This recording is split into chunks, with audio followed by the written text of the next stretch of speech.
Hey everybody, this is Scotty with Sketchy's Garage, and the results are in.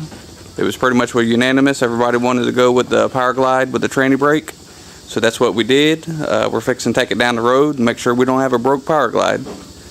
Come along with us. Made the voyage again, new tranny.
Well, it's not pouring, but it's still leaking.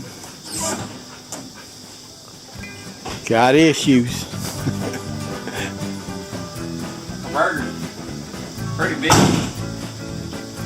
Yeah. Probably a little much for this combo. I kind of thought it might have been when you said you thought it was one of them Daco converters. Okay, well. Here's Scotty. I'll let him tell you what he thinks. Alright guys, I believe the converter is probably a little bit too big for this combo. We didn't wire in the trans brake yet, but that's pretty easy. We're just going to give it the once over, take a look at it, and then we'll go from there. We are going to have a discussion in a few minutes about the difference between the Turbo 350 and the Powerglide, and a couple of the benefits and a couple of the wives' tales. So stay tuned for that. Hey everybody, we're going to have a quick chat about transmissions. We're just basically going to talk about the differences between the Powerglide and the Turbo 350. The first thing we'll talk about is the weight. A Powerglide weighs about 103 to 105 pounds. Where Turbo 350s usually weigh about 125 to 127 pounds.